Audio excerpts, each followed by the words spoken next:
What's up mga kamaster? Meron tayong isang customer. Kaya nangyayari, tumagas. Pinagawa niya yung makina. So nabili niya lang itong sasakyan. Sira yung makina. So pinagawa niya, pina-overhaul niya yung makina. Mga ilang buwan lang. So bali 6 months na yata siguro. Nasa ganun. Kita niya, may tumatagas daw dito. Ayan nga, may tagas yan. Ayan. So, tumatagas yung buong injector na yan. So, pinuntahan natin to. Tinignan natin. Ang problema, yun. Yung seal. Bago yung seal na yan, pero baligtad yung kabit. Yan yung isang minsan kapag ka nagbaklas ka ng rocker cover, nagpalit ka ng seal. Mamaya papakita ko sa inyo. Meron kasi injector seal din dito eh. Malilito ka talaga. Malilito ka pag hindi mo kabisado. So malilito ka dun sa pagkabit ng seal. So mamaya pag baklas papakita ko sa inyo paano yung pagkabit. So yun ang gagawin natin. Pinagawa sa atin. Dahil sa atin pinagkatiwala yung sasakyan. So ang gagawin natin dito, papalit tayo ng seal, injector seals, pati yung dun sa may pipe, ang rocker cover. Palinis na rin daw siya ng intake manifold. Bagong palit na rin yung niya, yung AGR niya. So linis tayo intake manifold, palit tayo ng mga seal. Tapos isa pang nakita ko, mausok daw siya eh. Sabi ng may-ari. Isa pang nakita ko, pag nagpalit kasi kayo ng makina o kaya injector, kailangan nyo i-code. May code yan dito. May code yan dyan. May number yan dito eh. Nakikita nyo yan dyan, may number. So, kailangan nyo i-code yan sa ECU. So, pag hindi nyo na-i-code yan, yung buga ng diesel hindi tugma ron sa binibigay ng ECU. Kailangan talaga dapat i-code. Tapos, kailangan i-relearn yung injector. So, yun na rin isang gagawin natin. I-recode natin lahat na 4 na injector. Papakita ko sa inyo mamaya. Sama natin ang isa nating master. Master Pogi. Si Master Pogi. Si Master Pogi. At saka si Master Kalikot. At ako si Master Boss Manager. Master na nga, boss pa. Manager pa. Ano? Ha? Challenger. Challenger. Mitsubishi Challenger. Mitsubishi. Yan ang tagas. Ayun o. Baligtad lahat. Baligtad lahat ang gas, ang seal. Baligtad ang kabit. So yun. Tagas yan. Baligtad din. Baligtad. Lahat. Ito, tama naman. Nagkaparehas. Dapat yan pakabila. So yan ang papalitan natin. At linis.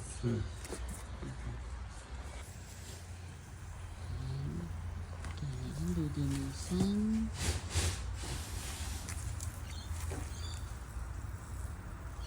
Ano yung panlinis mo, Tatang?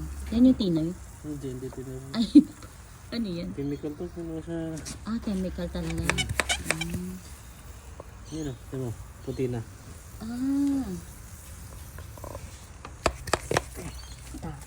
Ito, mamuti na ka.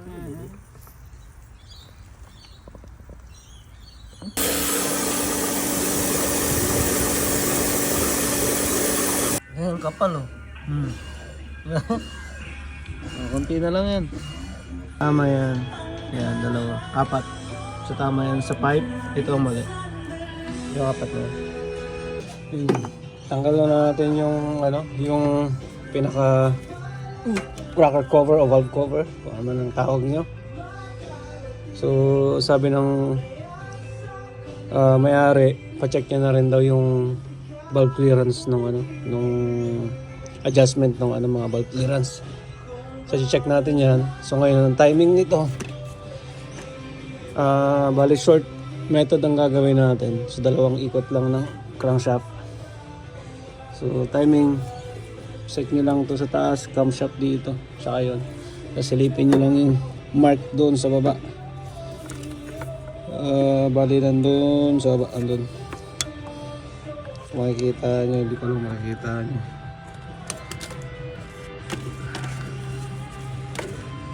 Bali nandun siya. Yun na yun. So, check natin valve clearance niya. Intake tsaka exhaust. So, yun ang gagawin natin.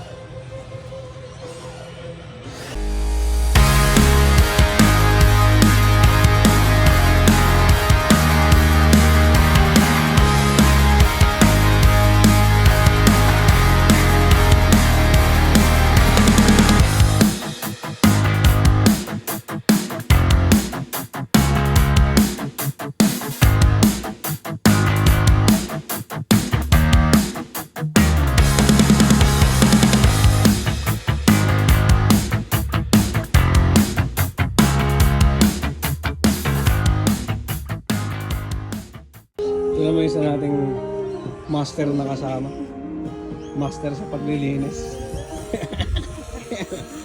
Linis na.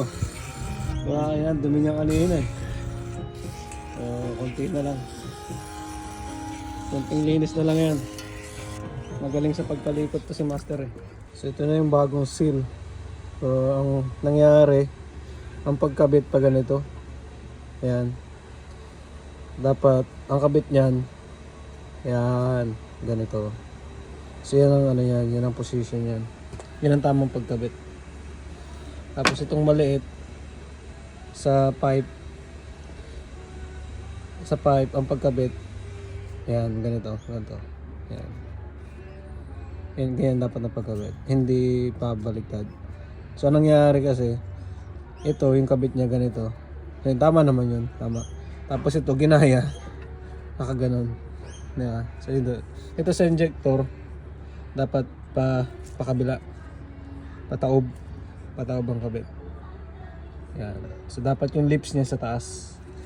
Ito naman yung lips niya dapat nasa loob sa pipe. So yan ang tamang kabit. So marami mekaniko minsan nalilito kung paano yung pagkakabit, lalo pag tinanggal lahat tapos hindi nakita yung luma. Yan. Tapos okay na rin yung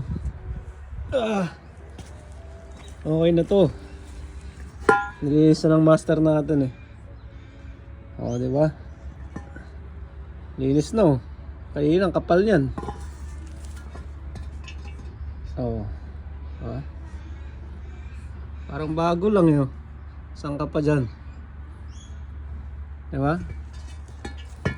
Dahil yan kay Master Pogi. Oh. Yan. Oh yan. Kakabit na natin. Kabit na natin. So yan ang tamang pagkakabit. Yung lips dapat nasa taas. Pabaliktad siya. Yan. So apat. Sa pipe naman, injector pipe, baliktad. Pagkabaliktad silang dalawa. Ayan. So okay na. Ready na to na ikabit. Pinalitan na rin natin ng gasket. Bagong gasket. So hindi naman siya tumagas pero mas magandang tayo. Laging nagpapalit ng gasket. So bago na yan gasket, bago na rin tong gasket nito dito. Ayan. So original nilagay natin sa sa pyesa ni sir. Para sigurado. So okay na to. Ready to go na.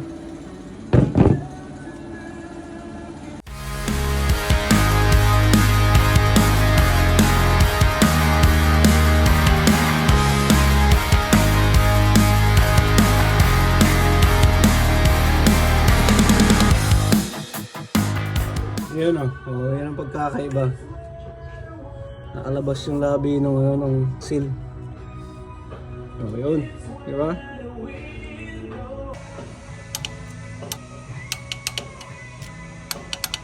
Di ba, hindi minsan masikip yan doon mo. Ginamit ko, di ba? Ito. Sinabi ko kayo, bakit mo ano? Paano na ano?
Kinood na natin. Habang kumakain. Ayan si Master Pogi. Oh, yeah. Kaya na-code na natin. So, enter na lang natin to. So yun, na-code na natin yung 4 na injector. So ngayon, nagpa-flash na siya ng engine light. Ibig sabihin, na-code na siya. On-process na tayo ng SQL. Ibig sabihin, learning ng injector. So nil-learn na natin yung injector. Kung mapapansin nyo yung tunog nung makina nagbabago.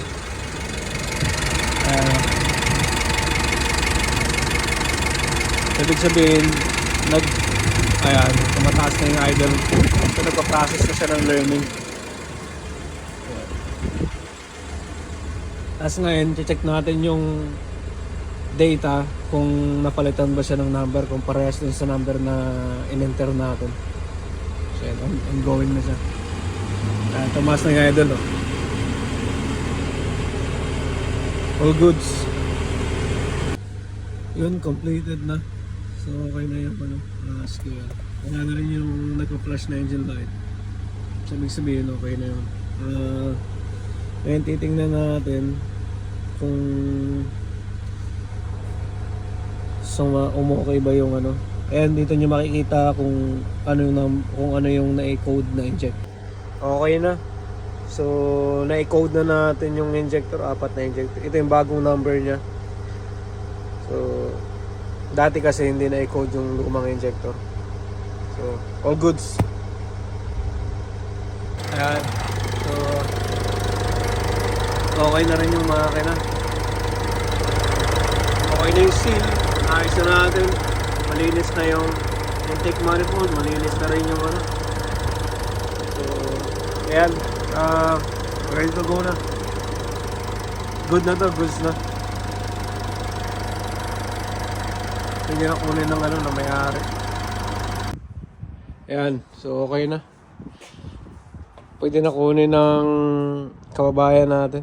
So salamat sa pagtiwala kay Master Kalikot, boss. Master Kalikot, always with you. Ayan. Pwede mo na drive yung sakya mo. Pwede mo na kunin. Thank you. All goods.